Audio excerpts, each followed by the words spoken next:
From Indianapolis, with an eye on every corner of the state. This is IBJ Media's Inside Indiana Business with Gerry Dick. Presented by Elevate Ventures, Ice Miller, and Indiana University. Buy, sell, or stay? Where the housing market is headed in 2023 and how Hoosiers can make the most of it. Plus, Bobinski will never recruit a five-star that is going to contribute as much to Purdue as this man's likely to. An exclusive chat with Purdue University's new president, Meng Sheng, after week 1 on the job. Voila. And more high-profile sporting events in the pipeline for the capital city. Touchdown! A review on the year that was and what sports fans have to look forward to. 10 seconds better than her best. Hello and welcome to Inside Indiana Business. I'm Gerry Dick. We begin this week's show in the Westgate subdivision in Westfield.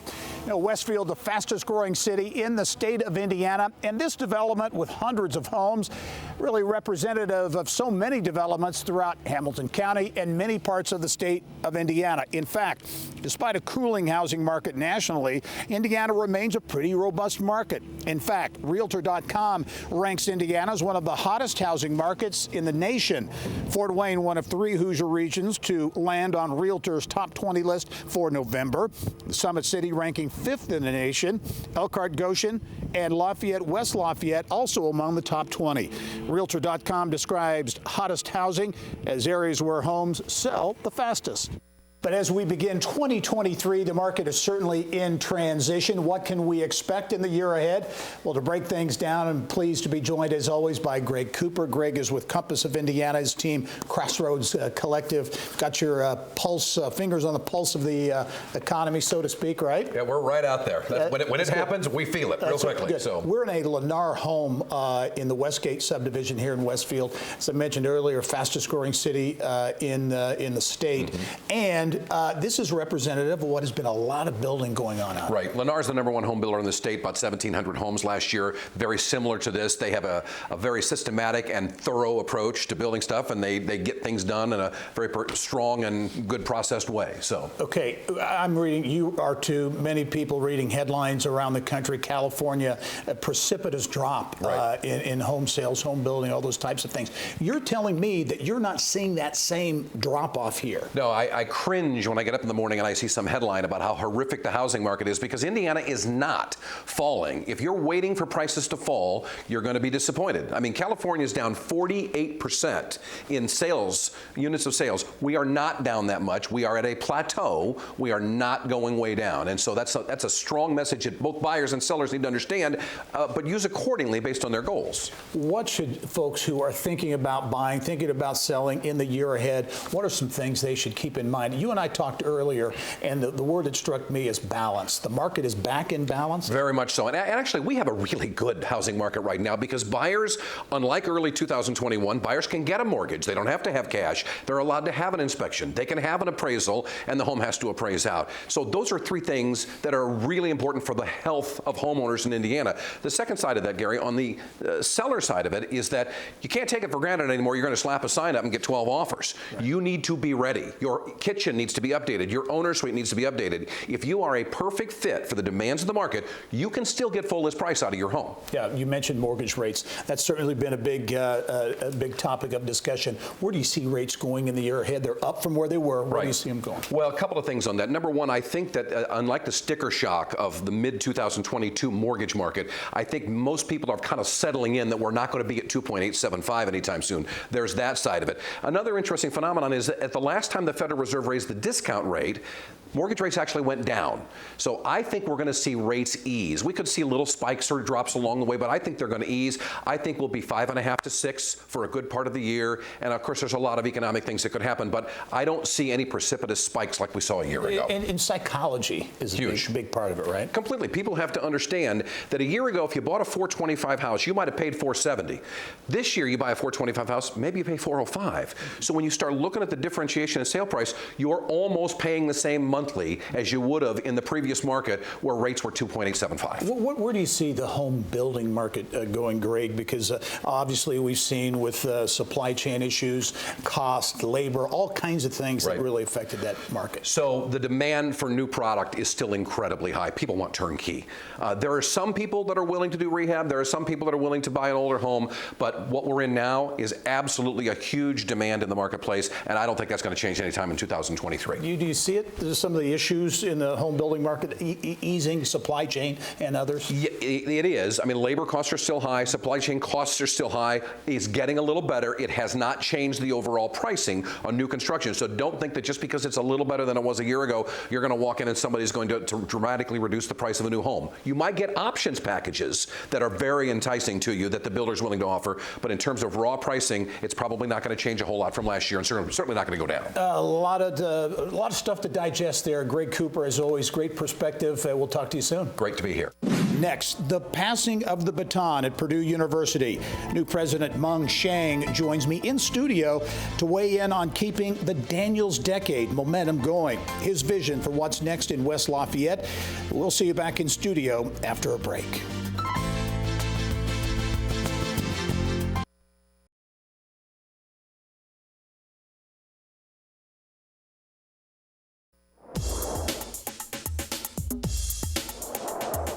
It's time now for Eye on Education, brought to you by PNC Bank. A university creates a time when lives are lifted by student access and success. My own life was lifted out of scarcity because of education. That's Meng Shang, Purdue's new president, an immigrant who landed in the U.S. from China through Hong Kong and into the U.S., recognizing the value of education as a way forward. Purdue University's 13th president not only has an elite academic pedigree that includes Princeton and Stanford, he's an innovator, inventor, and entrepreneur with 25 U.S. patents. He's also started 3 companies and was once named New Jersey's CEO of the Year. And he has a definite vision for Indiana's land-grant institution. And I'm pleased to welcome Dr. Meng Shang to the studio for his first interview since taking the reins at Purdue University this week. And President Shang, thanks for joining us. Hi, Gerry. Great to be here. Yeah. Hey, President Shang, is it sunk in Meng, yet? please. Meng, okay. Has the president's title sunk in yet? Well, there's a lot of weight, there's a lot of humbling honor associated with that. And I'm here to serve the great University of Purdue, boiler up to all the Hoosiers, to serve our wonderful state of Indiana and our greatest country in the history of human race, United States. Well, I mentioned a little bit of your background, uniquely qualified academic pedigree, inventor, entrepreneur, 25 U.S. patents, and that unique path as an immigrant from America, from China through Hong Kong. You grew up in multiple environments, some that you would describe as harsh. Talk about your background and how that shapes who you are today. You know, I'm proud and privileged to be an American. This truly is the greatest nation in human history. It is the best land for freedom and opportunity. And part of that is the public land-grant university system here. So that adds to the weight of the honor for me to serve Indiana's public land-grant institution. Mm-hmm. As you look at your new role, and certainly Mitch Daniels, who held this for the past decade or so, some big shoes to fill, but you two have worked very closely together in the last number of months. Talk about that transition. Well, you know, I've been here in Indiana and at Purdue University for the past 5.5 years as the Dean of Engineering College at Purdue and then the EVP. Well, in between, I did take 1 year leave of absence to serve our country in the State Department, and also I've been serving on a pro bono basis as our state's innovation and technology advisor. And I have to say that Mitch Daniels, you said big shoes, well, incredibly large shoes. Mitch is the legend, and he is the transformational visionary that built Purdue into what I would call the most consequential public university in our country. And he's the most innovative president in America. he has been also an incredible mentor to me. And over the past 6 months of seamless transition, I got to learn even more closely from Mitch. Yeah, let's talk about your vision and a couple of things in particular. One is the new IUPUI, if you will. Indiana University, Purdue University is still going to be very prominent there, obviously. What do you foresee, what do you envision Purdue's role in Indianapolis as being?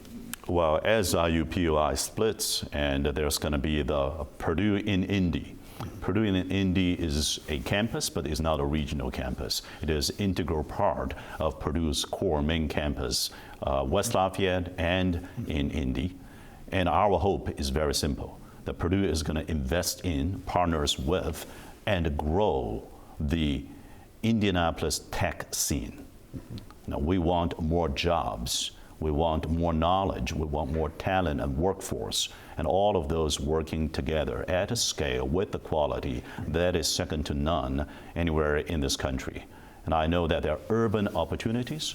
There's opportunity to graduate thousands more of STEM talents for our capital city. And there's the opportunity to partner with startups and large companies, today's and future large companies, who's going to come here and call Indianapolis their home. And then there is this bookending the hard tech corridor in central Indiana, from downtown Indianapolis all the way through Lebanon to West Lafayette. Yeah. So you see a real physical corridor extending, as you say, from West Lafayette through Lebanon, that LEAP Technology and Innovation Park to downtown Indianapolis. Well, if you believe a Google map measurement, it is about 63 miles. It's a straight line, and it's going to be a hard tech corridor, hard tech as in technology that you can touch. It could be semiconductors, it could be ag, biopharma manufacturing, it could be transportation, logistics, and aerospace. These hard tech pillars of technology is going to drive economic growth and job creation. And Purdue is going to be an integral part of this, walking alongside all the business partners.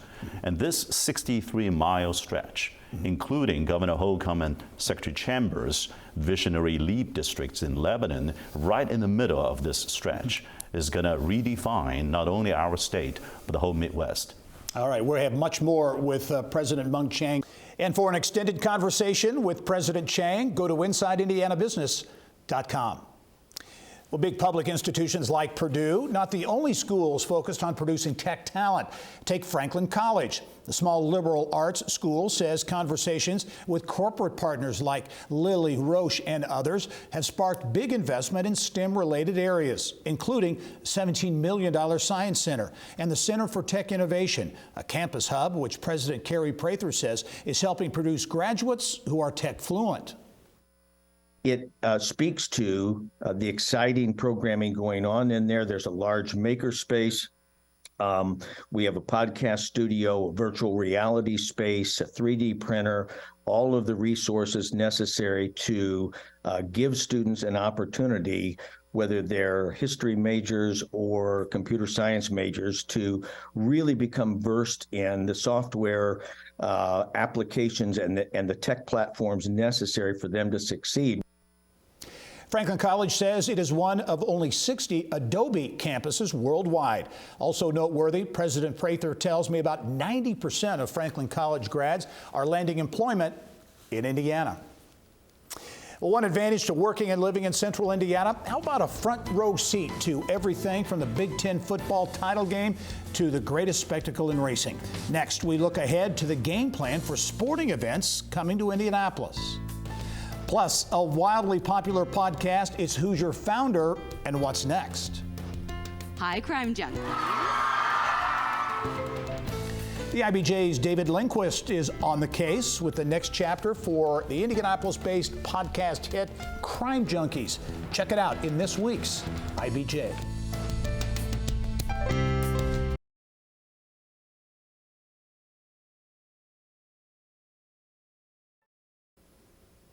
Well, sports continues to be a big-time economic driver for Indianapolis and Indiana.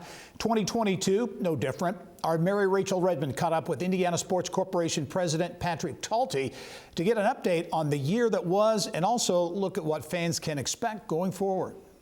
Big Ten West champion Purdue Boilermakers. 2022 ended with a bang.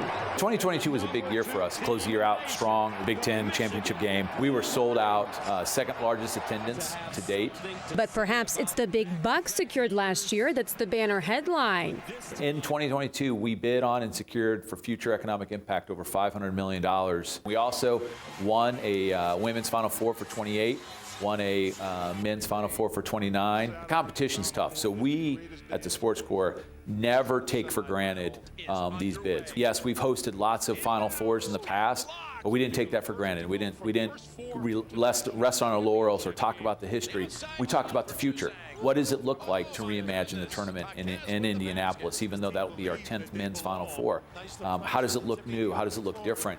Because it's really important to show the rights holders in the NCAA, who is a great partner here locally, that we take it seriously and we don't take them for granted, and we cherish and understand the importance of these events.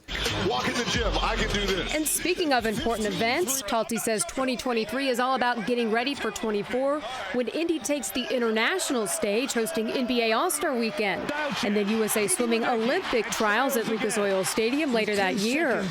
I mean, the NBA All-Star Game is one that will give us access to a new audience. It's an international event. It's one that is kind of a crossroads of music and fashion and sports, and it's a brand new audience, and we've had in quite a while, and I think we'll do it better than anyone else. So it's really important because we get to show Indy on a global stage.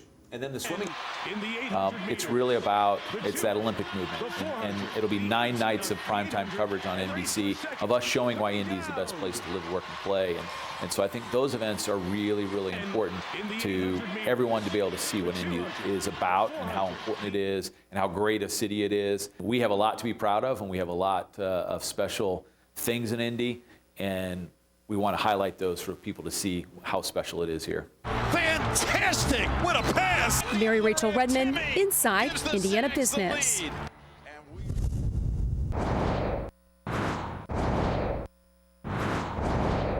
Here's what's making news around Indiana, brought to you by the Indiana Association of Realtors, Indiana's 21,000 realtors, the neighbors you know, the experts you can count on.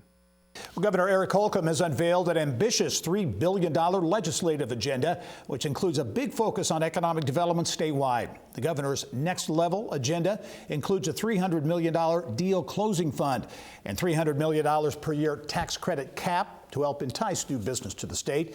The Holcomb administration also asking for an additional $500 million for a second round of the Regional Economic Acceleration and Development Initiative, or READY, which supports economic and community development projects throughout Indiana. Northwest Indiana now the land of sand and steel. Heavy-duty industry coexisting with one of the state's most unique natural gems along the shores of Lake Michigan. It's been almost 4 years now since the Indiana Dunes became a national park and a magnet for tourism. In 2021, the dunes attracted more visitors than Yellowstone, Yosemite, and the Grand Canyon. The main entree at the Indiana Dunes National Park, the pristine sand mounds and 15 miles of beaches. And something else that may surprise you, an urban park that is home to a treasure trove of nature's gems. We are 7th in the nation out of 421 national park units in biodiversity. Wow. So we are the crossroads to biodiversity in our national parks. So we have more unique biodiversity than they have at Yellowstone National Park. Much more with Indiana Dunes National Park Executive Director Lorelei Weimer on the next Business and Beyond podcast. You can check that out Monday at InsideIndianaBusiness.com. Coming up next, new hope for lung cancer patients thanks to high-tech innovation created by an Indiana Life Sciences pioneer.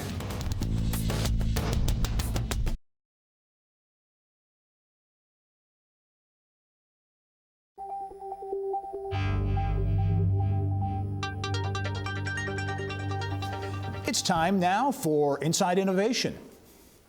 Well, the new year has a new job for the former CEO of Indianapolis-based TechPoint. Mike Langelier has joined High Alpha as operating partner and the head of new ventures there. Langelier led the nonprofit growth accelerator for Indiana's tech sector for 9 years, stepping down in May. Being able to gamble on your phone may not be too far off. Indiana lawmakers considering a bill to legalize iGaming, which brings poker, slot machines, and other gambling straight to your phones and other devices. Well, Purdue's Dr. Philip Lau has earned another feather in his cap with the recent FDA approval for a lung cancer technology. Business of Health reporter Kylie Valletta here now with much more. Kylie. That's right, another big accomplishment. Dr. Lau is a life sciences icon in Indiana, and this most recent approval is for an injection that can be used during lung cancer surgery. Called Cytolux, the fluorescent dye targets lung cancer and makes the cancer cells light up during surgery, so doctors can see more cancerous tissue during surgery and better remove it. And this is the second FDA approval for Lau's startup in West Lafayette called On Target Laboratories. He credits support from Purdue as a major factor in the company's success. And the atmosphere here where using your knowledge to create something that matters to the public is not frowned upon in many other institutions. If you actually try to use your discoveries to, create a commercial product that looks like you're prostituting yourself for filthy lucre, and your scientific colleagues may look down on that because you're diverting yourself from the pursuit of pure knowledge. Lau says Purdue has been instrumental in helping him launch 7 companies, one of which he sold for $2 billion. Another success story, and I know he had a lot to say about Mitch Daniels, the outgoing Purdue president, and his impact on research and development. Yes, he says his administration, Mitch Daniels, was so progressive in taking discoveries and finding uses for them for the public good. He really built out the infrastructure at Purdue to help create these spin-off companies, which obviously Lau says has benefited all of his companies. All right, great story. Thanks, Kylie, as always. Well, finally this week, this is the time of year when we hear lots of predictions, and we got one in an extended interview with Secretary of Commerce Brad Chambers. After a record $22 billion in economic development commitments in 2022, he's calling his shot for this year. This is news breaking for you, but I'm going on the record, right? Yeah. I can't go backwards. The team and I can't go backwards from 22, so it's got to be more than 22 billion. It is our hope and aspiration. Calling his shot in 23. That's all the time we have for this week. Thanks for joining us. I'm Gerry Dick. Go out and make it a successful week.